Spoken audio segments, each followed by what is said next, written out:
This is VOA News. I'm Michael Brown. The U.S. House Judiciary Committee is going ahead with its hearing Thursday about Special Counsel Robert Mueller's report about his investigation of Russian election interference. But unless there is a last-minute change, Attorney General William Barr will not be appearing to testify.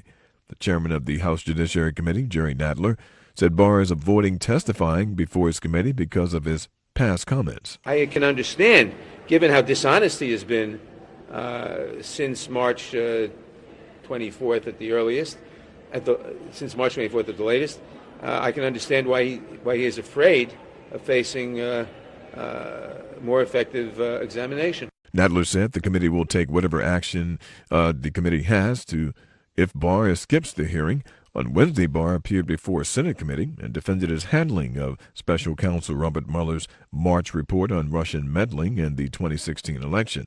Mueller wrote that he had found no evidence of collusion between the Trump campaign and Russia during the 2016 election, but that he could not reach a conclusion about whether Trump had obstructed justice.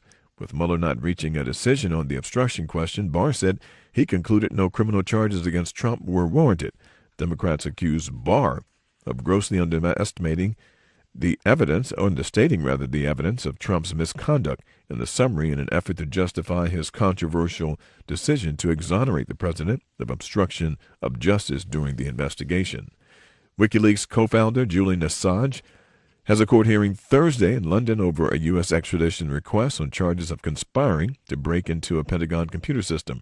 Britain will decide whether to extradite Assange to the U.S. in response to allegations that he conspired with a former U.S. intelligence analyst to download classified database.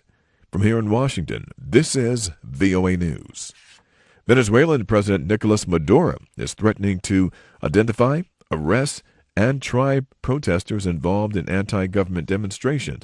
The unrest in Venezuela is also turning into a battleground of rhetoric between the United States and Russia.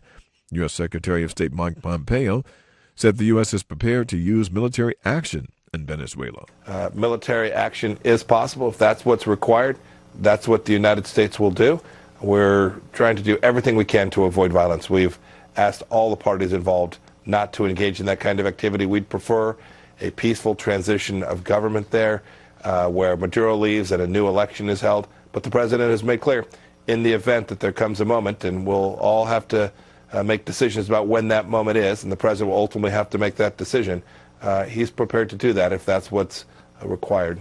Russia's foreign minister warned of the most drastic of consequences if the U.S. continues what it calls aggressive steps.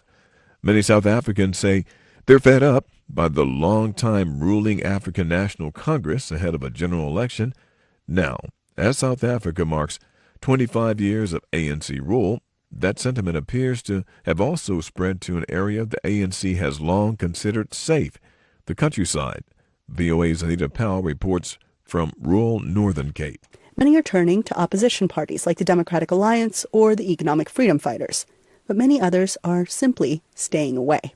In the small maize farming town of Wolmaranstad, unemployed voter Tsepo Mosweu says he has lost hope that the ANC will bring improvements since the death of ANC icon Nelson Mandela.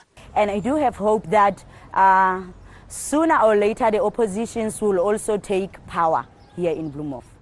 Will that happen? Or will the rural areas stand by the ruling party? South Africa finds out on May 8th.